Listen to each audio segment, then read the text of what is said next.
Hello. Good Grace. morning/afternoon to everyone. Good morning, everyone. Where are you coming from in the world? New York. Shout out New York. Any New Yorkers in the chat? Let us know. How about you, Grace? Where are you coming from? We out here in San Francisco. It is nice and cloudy for summer as usual. So yeah, we got some shades of gray going on the stream too. I feel like all the colors right now, but it's a good time. Well, we're gonna liven it up Mass. in a little bit. Yeah. We have our first guest on today, Ryan Selvy, who is going to help us learn a lot about live streaming. Obviously, you're watching this; it's a stream. We do a little dabbling in streaming ourselves. But we wanted to have on a real expert today to share with you guys everything you need to know about streaming. We got someone from Massachusetts. Shout out England. I was just there. Can you add a meme swapper? We've got some requests already, feature requests in the chat too. Maybe we can go over those at the end. Yeah, we can talk about some Kapwing stuff at the end. But I think now, let's bring on our guest of honor. What do you think, Grace? Yeah, let's do it. Everyone give it up. Drum roll, please. Here we go.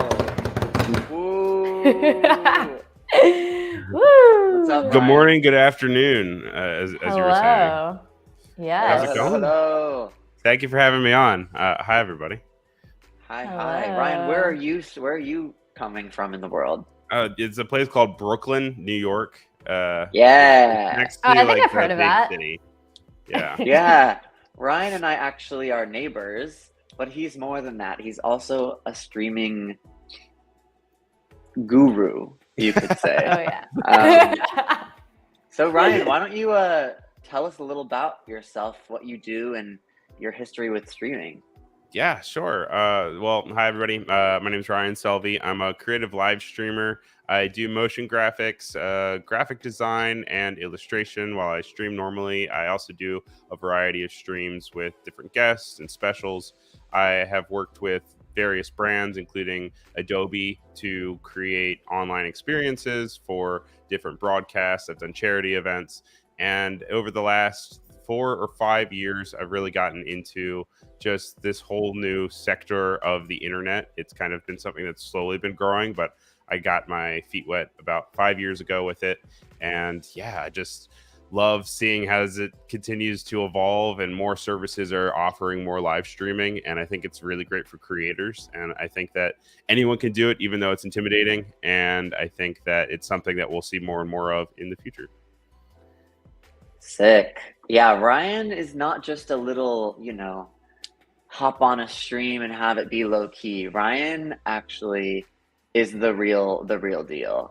This is what Ryan's Behance is. And obviously this is just even starting the show. He has like animations. He's a motion graphics guy. He's a graphic designer. He does it all. He has quite the experience with live streaming, and I feel like live streaming is like a pretty underutilized, part of creators' repertoire, I guess. So I'm excited to have you on and explain to everyone what they're missing out on today. Yeah, and I mean, to that point, though, I do think it's something that is increasingly becoming more commonplace for creators to experiment with and play with. I think that especially with things like Instagram and TikTok introducing their own live streaming functions, it's something that is becoming less of a starter pickup and is more accessible to people to just do and try out and see how it works for their audiences. And there's certainly plenty of things also coming down the line in the future to make that even easier. And it's just a really great way to also connect with your audience, because up to this point, it's been like a very put it out, then wait for responses, then send it back. Thanks, Lixify. It is something that this is kind of breaking that barrier and making it almost more like a telephone call where there is that two-way conversation a little bit more so. I mean, we also see it with Discord. We also see it with Twitter. But I think this is just that next step. Yeah, I like that point about just like making it more interactive, because I feel like the whole idea behind social media from the start, like years ago, is that we could like interact together. And it feels like a lot of times, or I feel like there's this whole movement of like, oh, like social media content creators are not being real, and so let's be real. And I feel like live streaming can be that way to like inject more of that too. It's cool. Yeah, definitely. I mean, I think the question we need to answer today is, should all of these audience members be live streaming? Should it be like a, you know, I don't know, weekly, monthly, maybe even daily part of people's content creation? And so hopefully we'll get to that question by the end of this. Ryan, obviously you, I would think, would say yes, given your history. But I am interested in like, how did you start streaming? How did you make it a career? And what advice can you give people should they want to start streaming? What's the 101? Just like anything else, I think should be some sort of strategic approach to it. Not to say that you have to sit down and come up with an entire plan, but it does help once the camera starts rolling to have some sort of an idea of what you're going to be working on. I think that oftentimes as a creative streamer, it's a lot easier if I at least have some sort of trajectory as to where I'm going to take the stream when I start up. If I just start the stream and I am like, I don't know what I'm going to do, then I'm kind of on the spot, not only because I have to engage with my audience, but then I have to then kind of brainstorm, and it's a very personal, intimate experience, where as if you kind of come up and you at least have an idea, if you're like, I'm going to play this video game, or I'm going to talk about this certain thing, or I'm going to draw this thing, I think that makes it a lot better for you. I think that if you're thinking about live streaming, just kind of coming up with the medium, or not the medium, the subject that you want to tackle, I think is probably the best case. Just going live to go live, I think is going to make it a little bit less of an enjoyable experience for you. That said, I do think that anyone that is interested in it should give it a try and just see if it's something that's interesting to them. I got started because I used to do a webcomic, and a few of the bigger webcomics started doing it. Extra Fabulous, I think, was the one that I saw in particular, also Loading Artist. And they were two that webcomics that I followed a lot, and I kind of saw how they created another level to just the reshareable comics that they had, and then it was this entertainment value. And I was like a theater kid in high school, so even though my life did not go that direction, I always have that crutch of like, oh, I like to perform in a way. So it gave me that accessibility to be able to almost perform in a very non-performative medium at the time for when I was doing webcomics. So I think it just adds another level to it. And yeah, I really like the social part because I like to talk to people. But I think that if you're thinking about doing it, go for it. Totally. I mean, that's what we did ultimately. We didn't know what the heck we were doing, but yeah, I feel like there's definitely that like experimental nature of it. Like, do you feel like I guess when you were getting started with it, was it something you felt like you kind of had to iterate and just experiment with as you were going? Oh yeah, my first few live streams were awful. Like, they were dropping frames, they're completely disorganized. I was trying to figure out different nuances with these different sites, because as with anything else, when you're learning a new service, when you're learning a new feature, you kind of have that privacy to figure it out on your own. But when you're live streaming, it's kind of just there, and so everyone sees you fumble. Which, when I have guests on live streams that I do, I always tell people this isn't broadcast TV. If something goes wrong, it's really no big deal. People are very forgiving of it. People like to really make it their sorry, I got distracted by the W's. Thank you for all the W's, everybody. Thank you, Cameron, for Ryan. I just really like to tell people, like, relax. It's cool. It's live streaming. People like to put it in the background. Live streaming is really passive entertainment a lot of times, where people will like work and lurk, whether that's a video game or something. So it's kind of just almost like a podcast. Also, you kind of have the expectation that, yes, there will be a lot of interaction, but for all the interaction that you do have, there are dozens of people that aren't going to say anything ever, and they are watching and they're enjoying their time. They just necessarily don't want to put their name out there. And then also, to your point of you guys doing this every Friday, I enjoy these streams, watching these on Friday and getting news and stuff. But Also, like Lixify is saying that they love what Kapwing's doing and love tuning into these streams. So just kind of, and with Cameron. So it is one of those things where it becomes part of people's schedules and it builds a community, because then people start talking with each other in the chat. They look forward to it. And, you know, maybe Cameron and Lixify don't talk any other day of the week, but at, you know, 1 o'clock on Fridays, they're like, oh yeah, no, it's my buddy that I see here all the time. So I always think that's kind of cool too. Yeah, totally.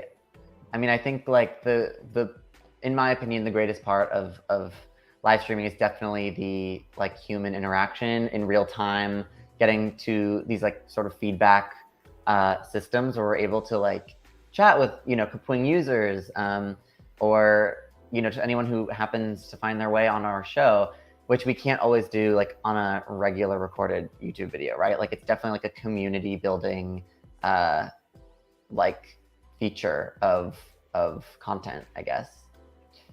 And I will say to that though, is like you do really do, and I feel like with podcasts and stuff, you also see these results as well. But you do really benefit also from cutting down your video and posting them to places that make it more accessible for people who aren't necessarily attuned to the live stream or even aware that you have the live stream. So it's kind of twofold, where you're creating content in real time that you can then have to go through and like, you know, use Kapwing or something to then edit it down.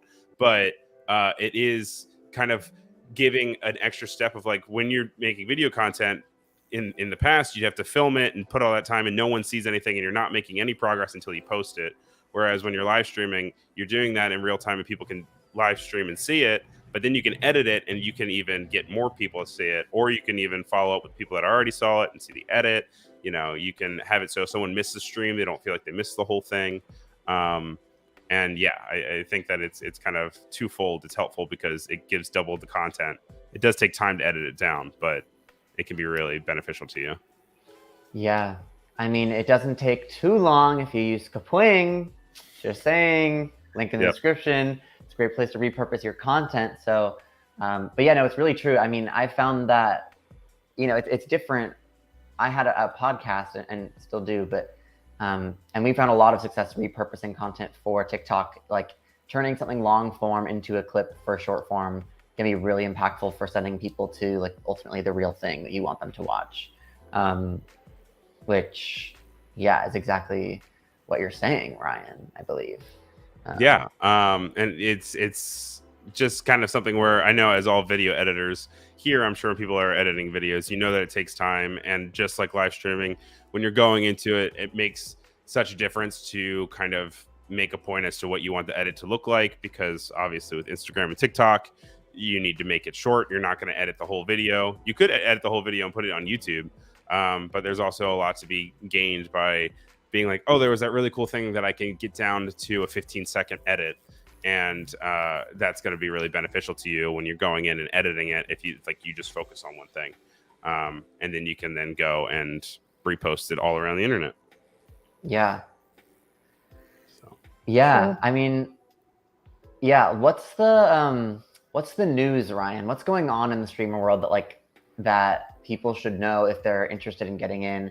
Obviously, there's always creator news. That's what our show is about. And you know, I think it's important to keep up with like other, you know, platforms for streaming, where we should be streaming right now, because there's so many. I feel like every social media has a streaming like option now.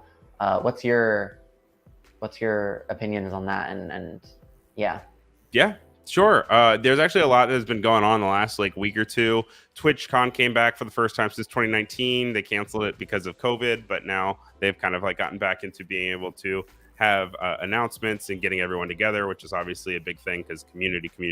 People like to go and meet streamers. They announced a few different things. The first being that there was a lower content payout. Now you only need to make $50 in order for Twitch to pay you out, where in the past it was over $100. So now you can get paid more frequently or at like a lesser value. As with anything else, Twitch takes their portion of cuts. So you're always going to have that kind of like dichotomy of the two things of being like, okay, I need to make $50, but I really need to actually make more than $50 because Twitch takes their cut. So when I get to $50, it's going to be more. but they're lowering it, so now it's a little bit more accessible. And there's all these different tiers and stuff. If you're not familiar with Twitch, you can get bits, which are like little like candies that are currency that you get, and they can be a few cents to the dollar. And you can, some people are affluent and give up to hundreds of dollars to streamers. Other people just give here and there. You can do different um, like rewards as they go. And then you can also have subscribers as well, which are a little different than YouTube subscribers. I think YouTube has a new term for subscribers that pay money. It's like, do you know what that is? Oh yeah, I don't remember the word. Let me look it up. It is a little confusing because between all these services, they reuse words, but they all have different meanings to them. Right. And so like, it's like if you subscribe on YouTube, you're not paying money, but if you subscribe on Twitch, you are paying money, but you can follow on Twitch without paying money. Yeah, you just need like a dictionary for all of this. Yeah. Sorry if my microphone's picking up cars, by the way. I like play this. I apologize. It's New York. You can't help it. It's lo-fi. Yeah. I hope you don't also hear my air conditioner because it is roaring because it is hot as an armpit here. But I also saw a question. I think it was asking about which streaming platform do I like the most. I hop around a lot. I am trying to still figure that out myself. I like Twitch for certain reasons. They have a lot of features, but they do take a big cut of what you earn, like 50%. So you have to work twice as hard, but they kind of pay back for it with raids and just a larger user base and more features and things with integrations. But then you got like YouTube, which you can get more bang for your buck, but the viewership is actually lower. There's been a lot of streamers that have hopped over and have seen lower viewership. And then, you know, there's Instagram and TikTok, but those don't really right now let you stream from the computer. But back to news real quick, they are actually introducing or beta testing a live producer tool with Instagram that allows you to stream from desktop, and then you can create more of those professional streams that I like to do, where you can have an intro and you can have pop-ups and you can mess with the animations and have things come in on screen. Because right now, as it stands, Instagram and TikTok really don't have a strong support for doing anything besides kind of just recording yourself, which there is something to be said about that. But I think that the next level is being able to really produce it. And once this is introduced, then I probably will start leaning even more so to TikTok and Instagram, just because that's what so many people are using. And you know, they're just, you got to go where the people go. Yeah. I also am wondering, like, for a creator who's starting out with live streaming, obviously there's all these platforms, they have their pros and cons. How would you, what advice would you give to someone who's trying to like figure out what platforms they should use? Like, should they try all of them, or should they just focus on one and see how it goes? I see a lot of people use Restream, and there is a purpose to Restream, but also Restream can also kind of shoot you in the foot, because I hate when I'm watching a stream and there's someone talking to the chat and I'm looking at the chat and nothing's happening in the chat. And then I kind of like then figure out, I'm like, oh, this is being simulcasted somewhere else, but there's no visual representation of that on screen. So I feel like I'm also like listening to a conversation in the other room that I'm not supposed to be listening to. I'm not a part of it. But I do think that you should try out different platforms, see which one makes you happiest. Also, which one your audience is most engaged in. Obviously, everyone's audience is different. And also just see what community you like the most, because just like restaurants and bars, websites have their different communities. You go different places and you might like the vibe of a group of people way more at one place than the other. Yeah, that's a good point. I don't know if you have any idea about this. I get the sense that, like, you know, streaming on TikTok, you'd probably find like more random people would find your stream and be exposed to it, but maybe have less retention or come back less, like not just less retention within the one stream, but like also like they might never see you again. Like, do you have a sense of like which platform makes it easier for, you know, organically finding people or giving you like, I don't know, like you know, algorithmically showing people your stream, or I will say no one's retention, figured it things out. like that? Okay. They all are pretty bad. I mean, algorithms and stuff are something that I've been developing, obviously, but with live streaming in particular, I mean, Twitch, I think, is the top dog for streaming. When people think of streaming, they think of Twitch, and they are notoriously bad at it. There is rating, which is really cool. It's at the end of your stream. You can push all of your viewers over to a streamer of your choice. So you say, like, we're going to raid Jack, and then it pushes everyone over. And then a lot of times people will have raid terms. So they'll go in like, everyone, we're going to raid Jack. When you go in, say it's the Selvy squad. So everyone in the chat starts typing Selvy squad. It pops up. And that's a fantastic way to find new streamers. But that also really relies on the community of the streamers themselves, in the same way that with YouTube, I remember there used to be like crossover and video replies, like way back when. And it kind of relies on communities to then Selfie Squad, which can rely on communities to really spearhead their discovery. But if you're just kind of on your own, it is hard to be discovered. And a lot of it is also engaging in other communities and going into other live streams. Like, you just going live and not interacting with the community at all is not normally going to benefit you. You need to go to other live streams. You need to talk with other creators, and you need to build a community, because then they're giving you the time of day, and then maybe some of their viewers will then cross over to you. Which can sound disingenuous, but honestly, while it is self-beneficial, it is also a really good way to learn what other people are watching, what people are liking, and what people want to see, so that you can then kind of go from there. Yeah. Someone in the chat, King Blue Juice, wanted to know, how do people find your stream? Like, how do you even get your first, 10, 100, 1,000 viewers or subscribers or whatever? Yeah, well, the way I get my 3 million viewers is no, definitely leverage the social channels you already have. You want to post on your Instagram, your Twitter. I also love Discord. And a lot of people create their own Discords for their own like hubs. I like to use it as well for mine. It's just a really good way to talk to people off stream. But just making sure that you go in and you really advertise when you're live. A lot of the platforms do pretty good at advertising when you're live, especially like Instagram and TikTok. But it's one of those things where you kind of feel annoying, and you have to do that balance of, am I being annoying, or am I just properly advertising myself? I have been a recruiter for companies like Adobe in the past, and it's amazing how many people don't recruit themselves, or they'll like advertise themselves once, and then they'll be like, oh, I did it. But the internet moves so fast that you really disappear. And when you go and you just like go on to Twitter and you search creative live streamer, you'd be amazed that only dozens of people pop up, and that there's thousands of people. So really just being okay with promoting yourself in other places, I think really helps. And then dealing with other creators and doing collaborations and mashups really help. So don't be something afraid. Something I've also been wondering about recently is I guess another method of live streaming is like this more like live audio. So like started with Clubhouse, and then everyone else copied Clubhouse, and now there's like Twitter Spaces, and Spotify I think might have one. And so sorry. Yes. How about you? No, I think it's a great point. Oh no. Wait, no.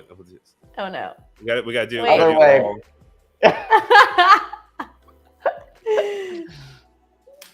Oh my gosh, this is so fun. No, I mean, Discord stole it, Reddit stole it, which blew my mind. I mean, Reddit was also doing live streaming, which is its own thing. But Discord, Twitter, not Headspace. Although Headspace does do group meditation.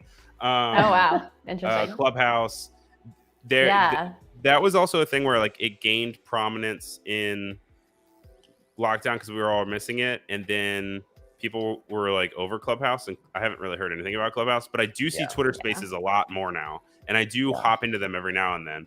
And I think that's really interesting also to see, and how much people just want to listen.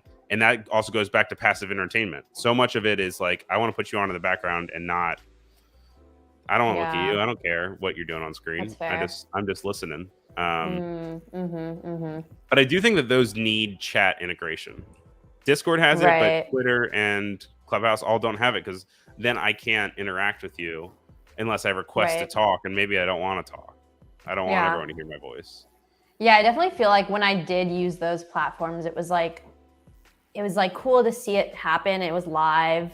Everything's unraveling as you're going, but then it takes away that interactive component where it's like, yeah, I don't want to go up on the stage. I think one time I got into a room that was like 10 people, and they were like, "Oh, a new person joined. Like, come up on stage."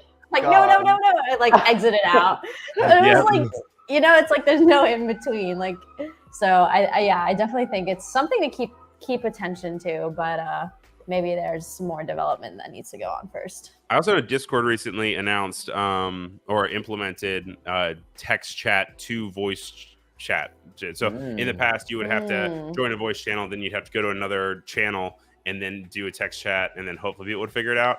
But they actually went, and they have now added so you can have a text chat on top of a voice channel. So then you kind of can avoid that scary let's listen to Grace part where you're like, I don't want to. It was like specifically like a room for Japanese learners learning Japanese. And I was like, okay, no, like I'm leaving. Goodbye. Are you learning Japanese? Not really. I just like wanted to see if people still use Clubhouse. So I went on, I was just popping into different rooms, and then it was just like, guys, no, wait, I didn't want this. Yeah. I was going to say, next week's going to be all in Japanese. Yeah. Yeah.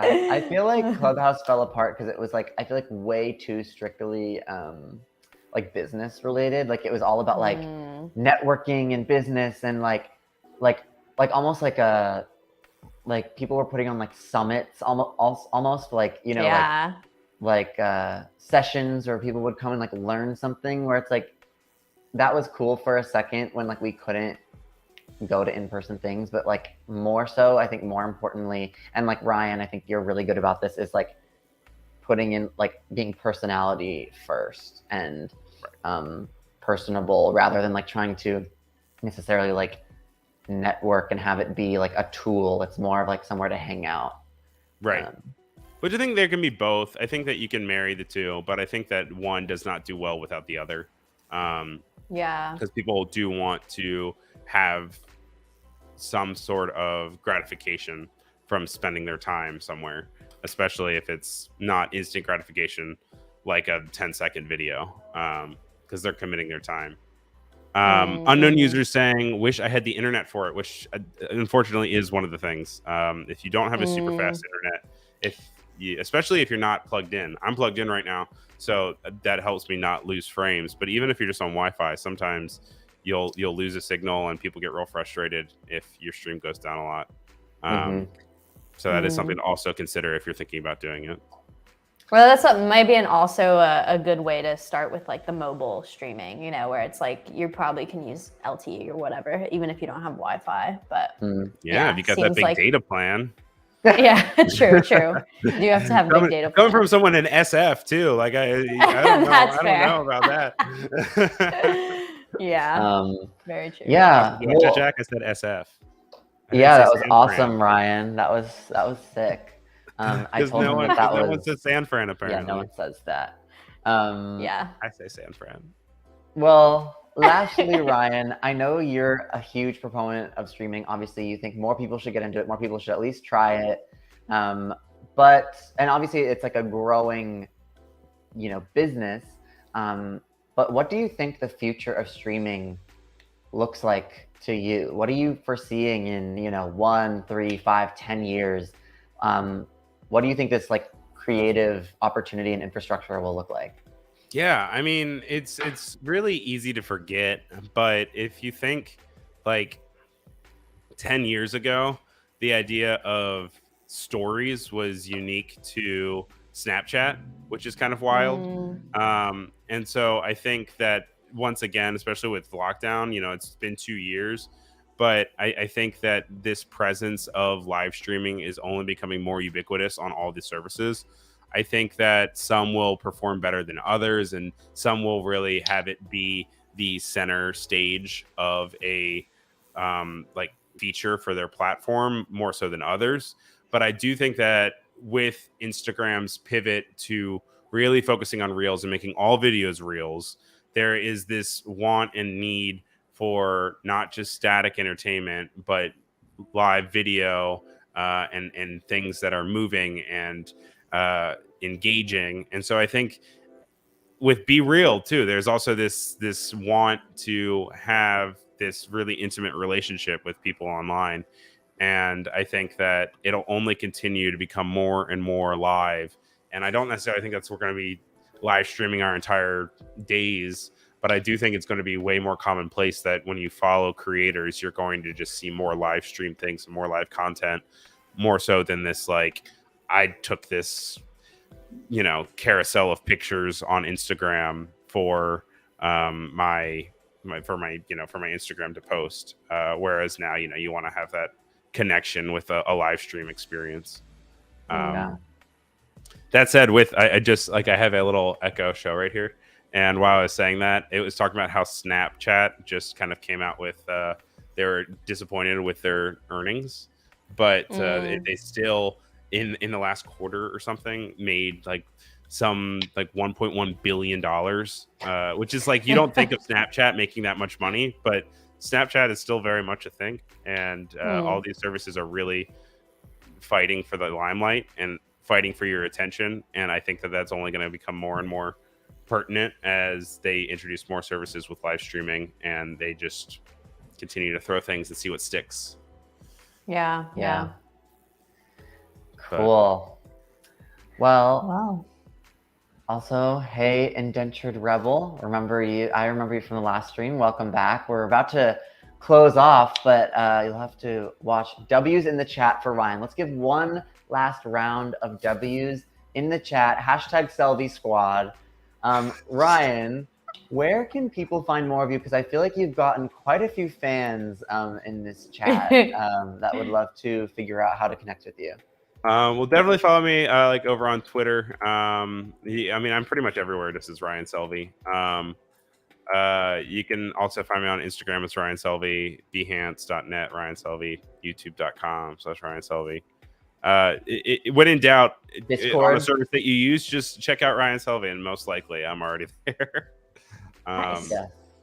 But yeah, no, I like to stream regularly on Behance, and I'm trying to get more into YouTube. We'll see where it goes. Thank you for subscribing, King Blue Juice. I appreciate you. Yeah. Well, Ryan, see where it goes from here. You are goated. You are the absolute goat. And really appreciate you joining us today and giving us all of your input on this growing market of streaming. I hope all of you guys will try it. Obviously, Grace and I are here every week. We're here every Friday at 1 p.m. Eastern time and 10. Oh, what? Wait, can I say something to that point? Yes. Make a schedule. Make a schedule. People love schedules, and Yes. it's annoying and it's a pain for you. I get that, but I can't stress enough how much you will see retention, people returning, and just building a community is so much easier when you stick to a schedule. And even if you're, 5 minutes late, which I'm not great at, I am late often. It's like being late for a date. Like if you say, hey, I'm going to be here, on Wednesday at 12 p.m., be there at Wednesday at 12 p.m. If you're not, tweet about it or do something so that people know. Because people will keep coming back and they'll have you as part of their routine. So if you're thinking about doing, don't go too hard. Don't say I'm going to stream every single day, because you will get burnt out. But just try with a small routine, and you will find bigger success with that. Like starting weekly or something. Yeah. Yeah. Good stuff. Sorry to cut you off, but I just that's No, important. no. That's an important one. Say what you need to say. We will make sure to put all of Ryan's links in the description below right after this episode. So if you're watching not live, you can check those out as well. At Ryan Selvy everywhere. Check them out. if anyone in the chat or anyone who's watching this does stream, put your live stream in the comments too, and we'll try and pop in someday. Yeah, I saw something about Support each King Blue other. Juice using OBS, which that is definitely a live streaming Oh, reference. So King Blue nice. Juice definitely live streamed something. I don't know what though, because I haven't clicked on it. But Sweet. Well, Important make to see. sure to check out Ryan. Check out his Discord. There's always some fun convo in there as well. I'm a moderator in Ryan's Discord, so Woo, come say nice. hi as well. Yeah. And thank you guys so much for watching. We'll see you next Friday, 10 a.m. Pacific Standard Time, and we'll see you guys next time. Sweet. Thanks for having me. Bye, guys. Bye. Bye.